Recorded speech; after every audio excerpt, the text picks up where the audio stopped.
chào các bạn, hôm nay mình sẽ giới thiệu cho bạn một món mới, đó chính là nước ép dưa hấu nha các bạn. Nguyên liệu chuẩn bị là gồm mật ong, chanh để trang trí, một ít tắc và dưa hấu để mình ép nước đó các bạn. Mình sẽ quay gần lại cho các bạn xem nguyên liệu và bắt đầu hướng dẫn cho các bạn thực hiện.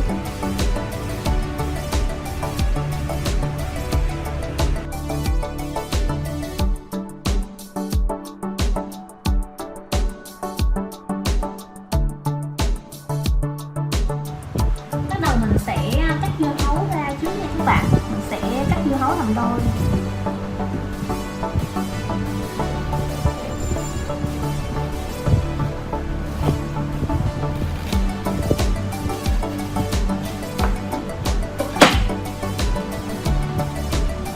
Dưa hấu rất là đỏ và rất là ngon nha các bạn.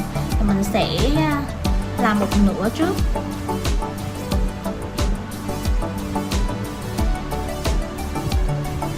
Này là mình sẽ cắt hình vuông để mình làm nước ép đó các bạn.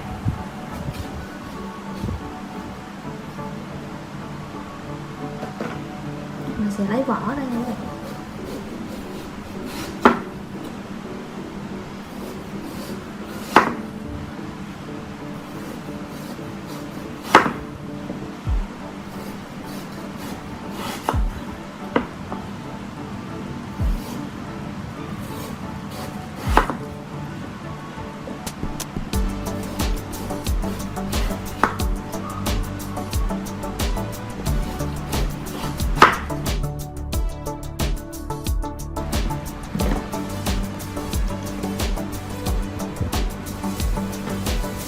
Mình sẽ cắt cái dưa hấu này ra thành từng miếng vuông để mình ép đó các bạn.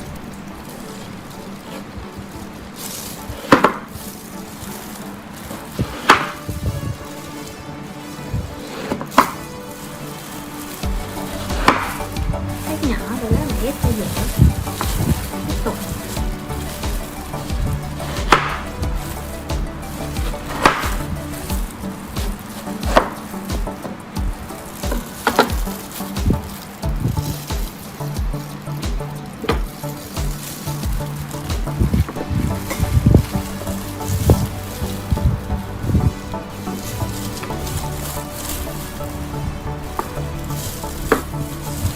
Hay mình cắt làm 3 là được.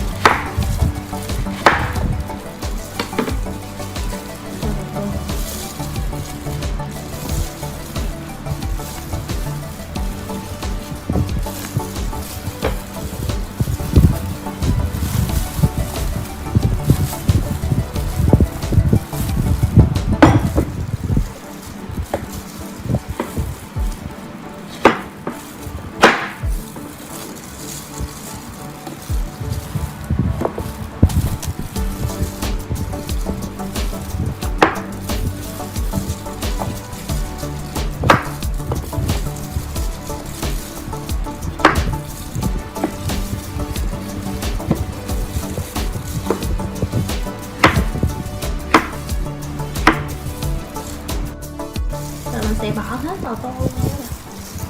Mình đã cắt xong rồi.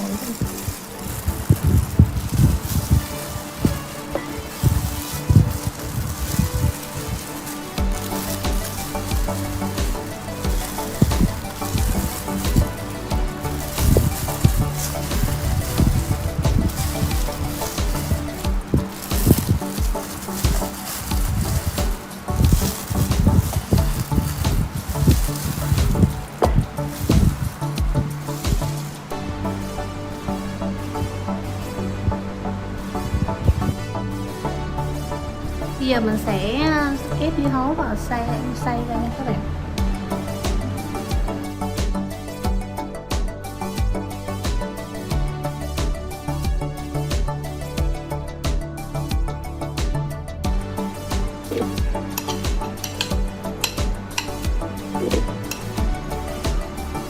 Bỏ dưa hấu vào mới xay nha các bạn. Cái này nó có lọc á nên mình không có cần ấy hột đây nữa.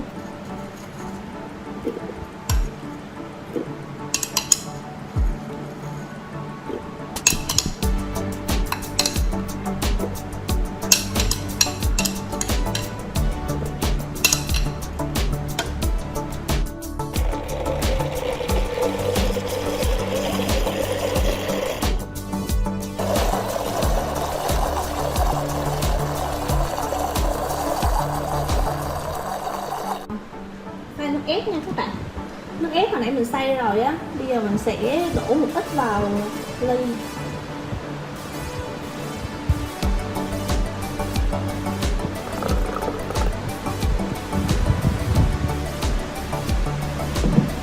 Mình sẽ tiếp tục cho một ít bột mật ong vào.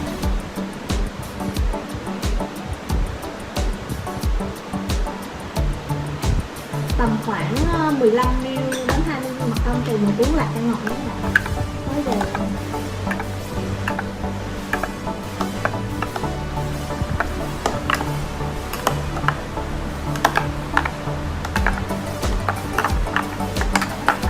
cho một chút ít tắc cho nó có hương vị nữa các bạn.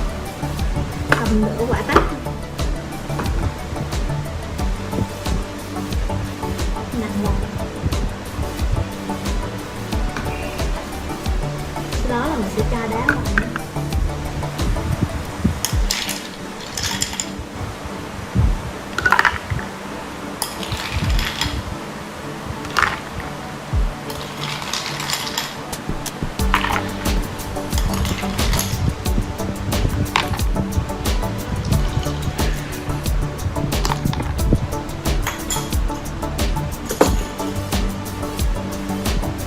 Mình sẽ để lên trên một ít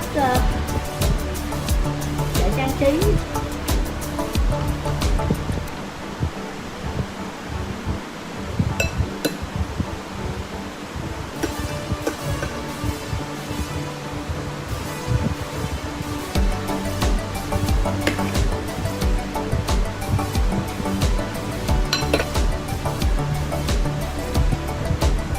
Và mình đã hoàn thành xong ly nước ép rồi nha các bạn.